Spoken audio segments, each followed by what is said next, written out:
Olá, sexto ano. Hoje eu trago para vocês mais uma aula de português, no nosso módulo 4, tá? Hoje a nossa aula é sobre verbo. Essa palavrinha muito utilizada, muito significativa na nossa língua. Então vamos lá. Leia a HQ do personagem Marco. O, o despertador desperta, né? E ele já vem com a preguiça. Então ele vai para a aula, ele brinca, ele toma sorvete, aí ele fala: engraçado, foi um dia tão gostoso, mas parece que faltou alguma coisa.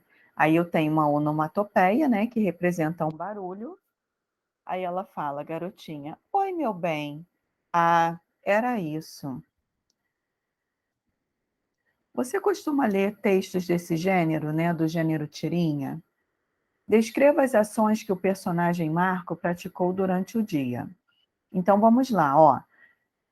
Justamente o verbo é a palavrinha que vai descrever essas ações. Então, ele acordou para ir à aula, brincou de estilingue e no balanço, tomou sorvete, conversou com o Galapinha e, ao final do dia, caiu após ser abraçado por parte.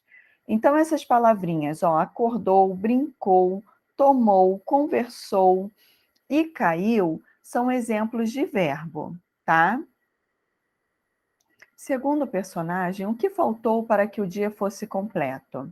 Ser derrubado pela Patty, pois isso fazia parte da rotina dele, tá bom? Tanto que ele passa um dia maravilhoso e mesmo assim sente que algo deveria ter acontecido. De que forma é criado o humor nessa HQ? O humor ocorre principalmente nas últimas cenas da HQ, em que o personagem percebe que falta acontecer alguma coisa no seu dia, e em seguida Patty aparece para abraçá-lo, derrubando-o e esclarecendo do que ele havia sentido falta, tá? Durante o dia, Marco praticou diversas ações, como acordar, brincar, balançar-se e cair.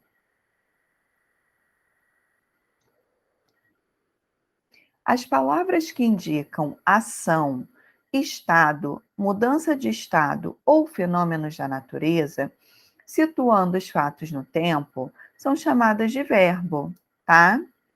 Veja alguns exemplos abaixo. Verbo expressando ação. Marco brincou muito durante o dia. Então, essa palavrinha brincou está indicando uma ação. Verbo expressando o fenômeno da natureza. Chove muito em Manaus. Então, chove está expressando um fenômeno da natureza. Verbo expressando estado. Valéria estava doente e ficou feliz com as visitas que recebeu. Então, estava e ficou está indicando o estado do sujeito, tá? Na língua portuguesa, há expressões formadas por mais de um verbo, que recebem o nome de locuções verbais. Nessas expressões, a ideia principal é apresentada pelo verbo principal, tá? Que vem antecedido por um verbo auxiliar, o qual não tem sentido próprio. Os verbos auxiliares mais comuns são ser, estar, ficar, ir, haver e ter. Vamos ver aqui o exemplo, ó. Marcos está fazendo pipoca.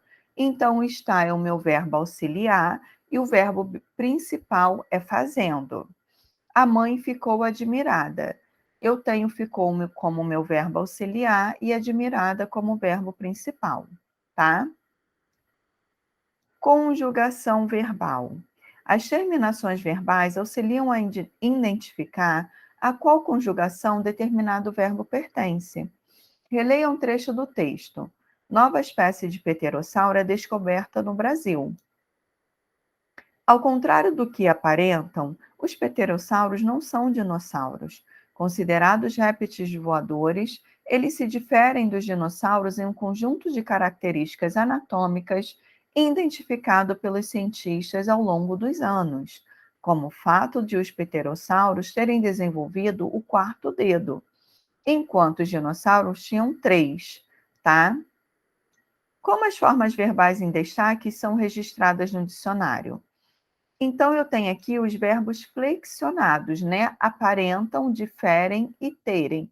Mas se eu for buscar esses verbos no dicionário, eu irei encontrá-los no infinitivo, aparentar, diferir e ter.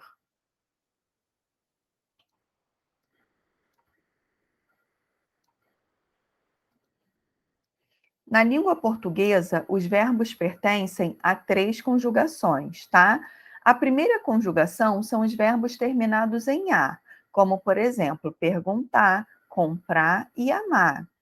A segunda conjugação são os verbos terminados em er, dizer, querer e sofrer. A terceira conjugação são os verbos terminados em er, preferir, sorrir e insistir. E os verbos terminados em u? Como o verbo pôr e os que deles derivam, como por exemplo, compor, dispor, supor, propor, entre outros, pertencem à segunda conjugação, pois a forma antiga de pôr era poer, que com o passar do tempo perdeu a vogal e. Então, dessa forma, eu vou classificá-lo como da segunda conjugação, tá? Agora reveja os verbos que você escreveu no item B, né? O menininho acordou, brincou, e vamos escrevê-los a cada conjugação, perdão, a conjugação de cada um deles. Então, se é a primeira, a segunda e a terceira. Então, acordou ficou acordar, brincou ficou brincar, tomou tomar e conversou conversar, tá? Eu ainda tenho os verbos ir e cair, que é da terceira conjugação. Observe as manchetes abaixo. Descoberta permite entender a melhor formação das galáxias. Quarks são observados interagindo através de minúsculos sabres de luz. Asteroide é flagrado atravessando o sistema solar. Então vamos lá, ó, eu tenho o verbo entender, interagindo e atravessando. O verbo entender pertence a que conjugação? A segunda. A que conjugação pertence à forma verbal interagindo, é interagir, né? Então, terceira conjugação. A que conjugação pertence à forma verbal atravessando? O verbo é atravessar, então pertence à primeira conjugação. Flexão verbal. A flexão verbal ocorre quando o verbo flexiona-se em relação ao sujeito em número, singular ou plural, e pessoa, primeira, segunda ou terceira, tá? Releia mais um trecho do texto Nova espécie de pterossauro é descoberta no Brasil. Uma equipe de pesquisadores brasileiros descobriu uma nova espécie de pterossauro que viveu apenas no Brasil. Então vamos lá, esse verbinho aqui, ó, quem descobriu uma nova espécie de pterossauro?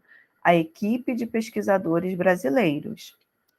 Classifique essa forma verbal em relação à pessoa do discurso, primeira, segunda ou terceira. Então eu tenho eu, tu e ele, que são as pessoas do singular, nós, vós, eles, que são a pessoa do plural. Então, dessa forma, essa forma verbal está flexionada na terceira pessoa do singular, tá? Essa forma verbal está flexionada no singular. Flexão de modo.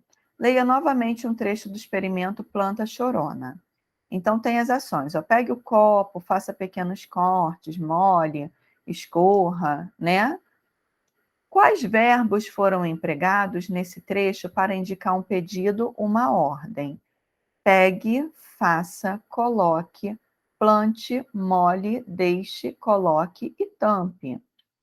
O autor utiliza uma locução verbal para expressar uma certeza nesse trecho. Qual é essa locução? Vão surgir. Então, os modos verbais eu tenho, né? Numa situação de comunicação, são empregadas formas verbais diferentes para indicar, por exemplo, pedido, certeza ou hipótese, tá? Então, a gente flexiona os verbos de acordo com o que a gente quer indicar. Então, dessa forma, essas diferentes formas da gente usar esses verbos, a gente chama de modos verbais. O imperativo, que é o que é indicado, que é usado para indicar ordem, o subjuntivo, que indica dúvida, desejo, possibilidade, tá? E o indicativo, que expressa a certeza do falante em relação ao enunciado. Via Láctea já engoliu, 15 galáxias e está devorando mais uma. A forma verbal engoliu está no tempo pretérito, no passado. A forma verbal está apresenta-se no presente, tá? Ó, está devorando. Assinale a alternativa que corresponde ao emprego da forma verbal devorando no futuro. Então, ainda vai acontecer, devorará. As ações expressas pelo verbo podem se referir a um dos três principais tempos verbais: pretérito, presente ou futuro. O pretérito indica uma ação ocorrida antes do momento em que se fala. O presente indica uma ação que ocorre no momento em que se fala. E o futuro indica uma ação que ocorrerá após o momento em que se fala.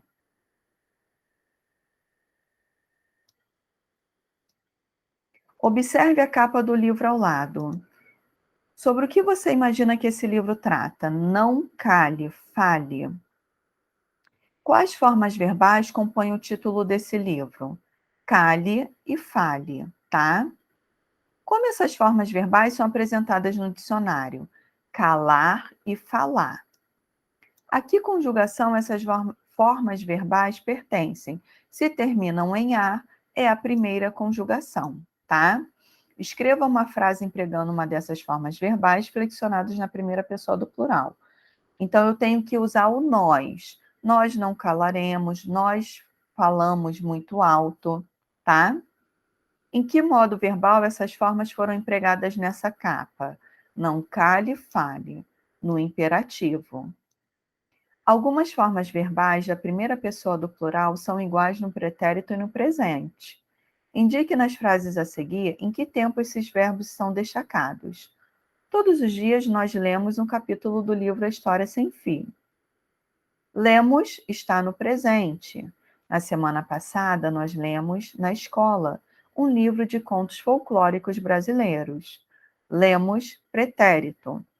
Nas últimas férias, eu e meus irmãos emprestamos vários livros para nossos primos lerem. Pretérito, tá? Emprestamos. Nós emprestamos. Eu e minhas amigas sempre emprestamos livros na biblioteca. Aqui já está no presente, tá bom? Então, essa aula foi sobre verbo. Leiam com atenção quais são os tempos, as conjugações, tá bom? Então, fica essa sugestão de atividade: estudar os tempos, os modos e as conjugações. Agradeço pela atenção, até a próxima aula. Tchau, tchau.